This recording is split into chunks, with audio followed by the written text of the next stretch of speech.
Shalom saudara-saudariku yang terkasih dalam Kristus Yesus. Dalam Injil Yohanes 6 ayat 60-69 dikatakan banyak orang bingung setelah mendengar pengajaran Yesus tentang roti hidup. Mereka lalu bersungut-sungut, kemudian berpaling, lalu tidak lagi mengikuti Yesus. Ke-12 murid mungkin juga sama-sama bingung. Tapi ketika Yesus bertanya kepada mereka apakah mereka akan pergi juga, Petrus langsung menjawab. Dia tidak mengatakan kalau dia mengerti maksud Yesus. Dia juga tidak mengatakan kalau pengajaran itu tidak susah buat dia. Dari kisah Injil kita tahu bagaimana kelakuan para murid. Kadang-kadang mereka seperti kebanyakan orang, mereka juga susah untuk mengerti, susah untuk mendengar.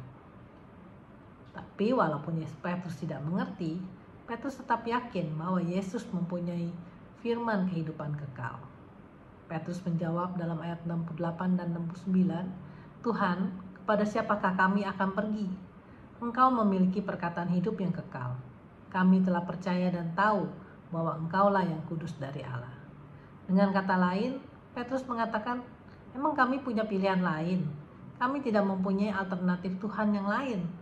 Kami tahu Engkau berasal dari Allah. Kita pun sering melakukan hal yang sama seperti yang dilakukan orang banyak itu. Kita mengikuti Yesus selama hidup kita baik-baik saja dan lancar. Tapi seringkali kita menjadi cepat frustasi ketika hidup kita tidak sesuai dengan keinginan kita. Ketika keinginan kita tidak terpenuhi. Ketika hidup kita penuh banyak rintangan dan cobaan. Sering kita bersungut-sungut lalu berbalik dan tidak lagi mengikuti Yesus. Kita berhenti berdoa, kita keluar dari komunitas, kita tidak percaya lagi kepada firman Tuhan. Kadang kita marah dan kita mulai mempertanyakan apakah Tuhan itu ada. Seharusnya pada saat itu kita berkata seperti Petrus, Tuhan, kepada siapakah kami akan pergi? Alasan pertama kenapa orang banyak itu pergi adalah karena mereka tidak mengerti. Ke-12 murid sebenarnya juga tidak mengerti, tapi mereka memilih untuk tetap bersama Yesus. Itulah definisi sebenarnya dari iman. Kita percaya kepada Tuhan karena hanya Dialah yang kita punya. Beberapa waktu yang lalu, saya juga mengalami kekecewaan yang mendalam. Terjadi peristiwa yang tidak sesuai dengan harapan saya. Selama ini saya merasa doa saya sudah terjawab. Tapi ternyata kayaknya saya GR. Ternyata mungkin itu bukanlah jawaban yang diberikan Tuhan. Tapi sebenarnya itu hanyalah keinginan saya saja. Tiba-tiba semuanya berbalik di luar keinginan dan rencana saya. Saat itu saya marah kepada Tuhan. Saya malah mau pergi meninggalkan Tuhan. Saya tidak lagi mau berdoa, dan kalaupun saya berdoa, kemarahanlah yang saya tumpahkan. Puji Tuhan, hal ini tidak berlangsung lama. Keluarga, teman saya, dan seorang romo yang mungkin dipakai Tuhan menarik saya kembali kepada Tuhan.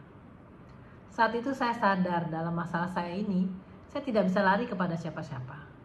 Saya hanya bisa pergi kepada Tuhan, karena hanya Tuhanlah yang saya punya.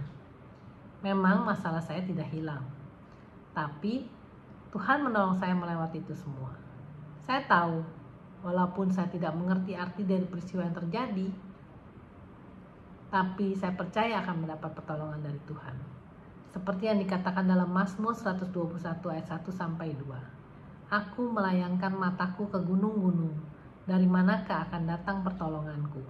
Pertolonganku ialah dari Tuhan, yang menjadikan langit dan bumi. Kita hanya bisa mengarahkan hati kita kepada Tuhan, karena percaya pertolongan hanya datang dari Tuhan. Kita mungkin tidak mengerti rencana Tuhan sepenuhnya. Godaan untuk meninggalkan Tuhan pasti akan selalu ada. Tapi ingat, Tuhan tidak pernah dan tidak akan pernah berubah. Jadi, jangan pernah menyerah pada Tuhan. Saudara-saudariku yang terkasih, diberkatilah kita yang seperti 12 murid mengakui Yesus sebagai yang kudus dari Allah dan yang percaya bahwa Yesus yang mempunyai firman yang membawa hidup kekal. Dan seperti ke-12 murid, walaupun mereka tidak mengerti, tidak pergi menjauh, tetap teguh berjalan bersama Yesus kemanapun Dia memimpin. Dan akhirnya, biarlah kita bisa menjadi seperti pemazmur katakan dalam Mazmur 1 ayat 3. Ia seperti pohon yang ditanam di tepi aliran air, yang menghasilkan buahnya pada musimnya, tidak pernah layu daunnya. Apa saja yang dilakukannya berhasil. Dan akhirnya kita terus bisa berkata, Tuhan, kepada siapakah kami akan pergi? Bila ada masukan, mohon berikan komentar Anda. Jangan lupa di like dan subscribe, juga di share agar kita bisa saling memberkati. Amin. Tuhan Yesus memberkati kita semua.